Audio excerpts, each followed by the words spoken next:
Before we jump into this video, I just wanted to take a moment and talk to you guys about a special cause that I'm working on this year. It's called St. Baldrick's. It's a National Childhood Cancer Research Foundation. They sponsor events all over the country, usually around St. Patrick's Day, St. Baldrick's. And the idea is that people who want to volunteer for these events sign up, they go to their neighbors, their town, their church, their school, and they ask their friends and family to sponsor them to get their head shaved. The idea behind that is, as anyone experiences chemo, it's super traumatic, super life-changing, and it can really drain your mental well-being as well as your physical well-being. Now imagine going through that and being a little kid. So the foundation was started in 1999 with the objective of not only raising money, but the idea of shaving your head is to show solidarity for children who are going through chemo and these really traumatic things at such a young age. I'm going to include a link in the description down below, and if you guys, you're an awesome audience and we absolutely love you. If you're local to Utah, the event is Saturday, May 1st. It's at the National Ability Center right here in Park City, Utah. If you're not local to Utah and you want to donate anyway, that would be awesome. Even if you don't want to donate and you just want to share the link to your friends, to your family, on your social media, absolutely would love that. Our goal is to raise $10,000 in this event. We have about 6.5, 7 weeks to do that. I know we can do this together. Let's give it a shot.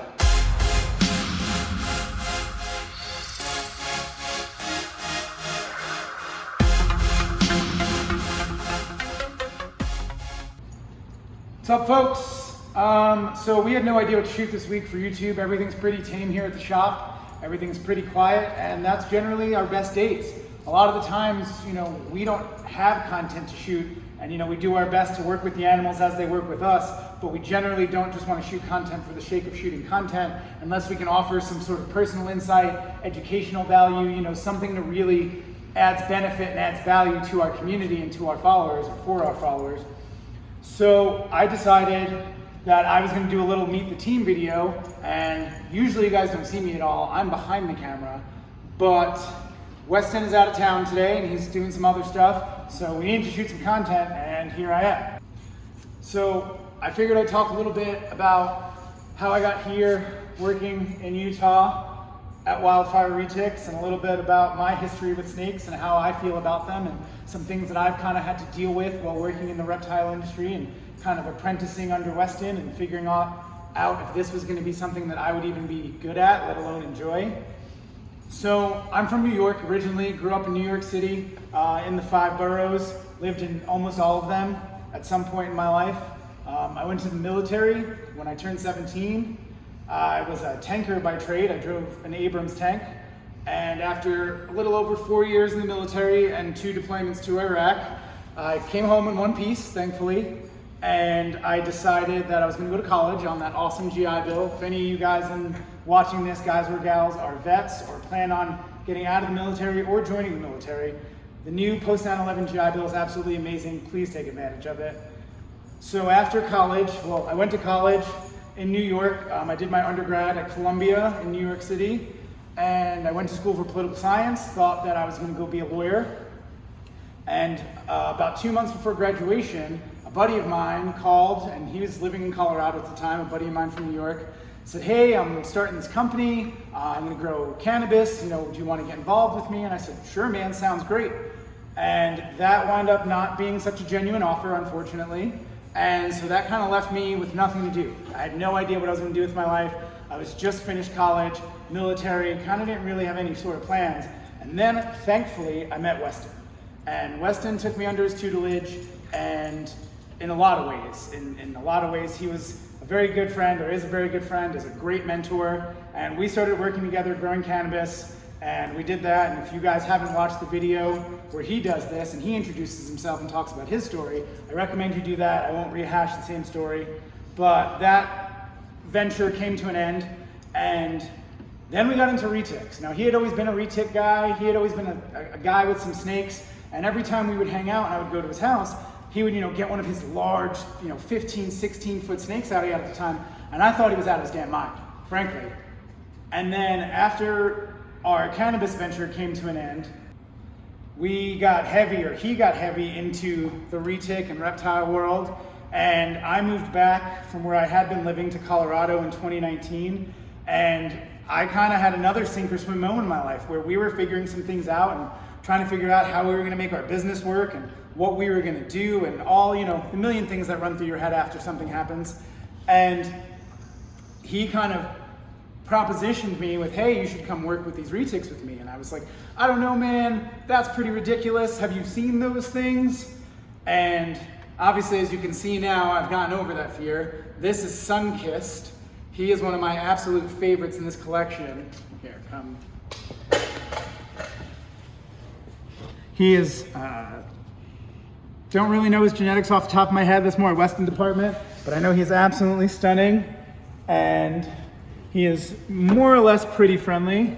And obviously, as you can see, I've got over my fear of reptiles, and especially larger reptiles. He's probably about, I don't know, I'd say 7 or 8 feet right now. We don't need your help, Jaws, thank you.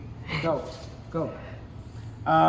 Yeah, so started getting into retics, and about 2019 started really getting into working with Weston, and I didn't touch anything more than the babies for maybe 12 months. Babies, maybe up to 4 foot. That was about my length cap, where I just was like, nope, anything else is out of my parameters, above my pay grade, whatever you want to call it.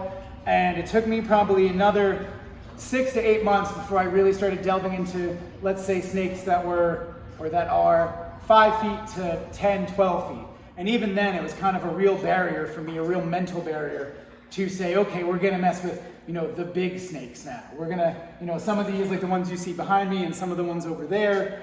And in this last maybe, you know, 6 months or so, I've really started leaning into that pretty heavy, and I found that I really enjoy it. There are definitely some things that I had to come to grips with.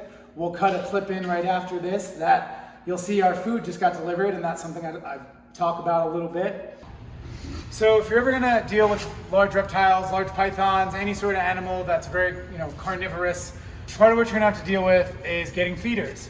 A lot of pet stores won't sell you feeders flat out. They're just not gonna do it. I understand their reasoning. I don't necessarily agree with it, but that's fine. So we have been having a hard time finding feeders recently. Our usual supply chains have kind of dried up with everything that's been going on in the country and in the world. So we just got some in. It's gonna be gross, I warn you. Or actually, no, it's not gross at all. So we're making a switch from what we usually feed, which is rabbits or hares. Usually they're in a bag. We just got these in, we're gonna bag them up, as well as chicks and all sorts of just little things like that. And we're making the switch to baby pigs, unfortunately. So let's check this out. And we're gonna see what this looks like, I suppose.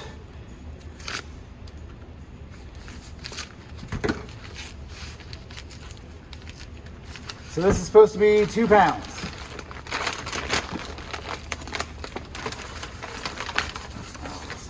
This is upsetting. So that's what it looks like, guys. If that's not something you can deal with and deal with seeing on a consistent basis, I highly recommend that you don't get into keeping large reptiles, large carnivorous animals. And for me, that was something that took me a long time. When Weston and I first started working together, I wanted no part. Usually everyone's like, feeding's the coolest part. Feeding's the best part. I wanted no part of seeing that. And we always feed frozen thawed. We generally don't feed live unless it's a special case. But it took me a long time to come to grips with like, this is the circle of life. So like I said, food is one thing, you know, the active feeding and dealing with all the whole circle of life issue. Poops aren't the greatest. Don't really love cleaning, you know, when it's a dustpan. And you got one of these, and one of these 16, 17 foot girls can fill this with a good poop. You know, things like that. But there are a lot of great things I really enjoy about it. It has given me the chance to educate myself. It's given me the chance to conquer some pretty serious fears. It's given me the chance to educate others. There's one of my favorite things about being in this business is doing reptile expos back when we still had them. And watching, you know, a little kid's face just light up as they look over and they see, probably for the first time in their life, a giant, just giant reticulated python. And, you know, just watching that expression and watching them grab their parents and just be like, Mom, Dad, oh my God, what is that? And if you guys have ever, you know, followed us on any other platform, you'll see that when we did do expos, we often would have some of our larger, friendlier snakes come out, and they were super manageable, and we allowed them to interact with the crowd and kind of break people's fears away, that natural inclination of just, oh my God, I want to run. It's awesome to see people kind of overcome that, and I know because that was me. Some of the other benefits that I think I found working in this industry is that I've met a lot of independent thinkers, a lot of people who are very business-minded, who don't necessarily have a formula or a formulaic answer for how they're going to turn this into a business or what exactly their passion is, but they know they love what they're doing in any form with reptiles or animals, and they're determined to make it work, so that's awesome. A lot of great love in the reptile community. As I keep working in this field, I'm sure I'll expand both of those lists, the positives and negatives that, I kind of will have to deal with over the years. But anyway, guys, that's just a little bit about me. I'm going to be mostly behind the camera. You probably won't see me that much, but the team will be here to bring you guys the content that you want and that you asked for. So, if you enjoy this video, give a like, give a thumbs up, and if you're interested in, helping us curate our content in the future, let us know what you want to see, guys. We've done a couple of polls on YouTube, and we've gotten a lot of awesome feedback. Thank you for that. And let's just keep it up and keep building an awesome community here. And we're always ready to answer any questions you guys might have.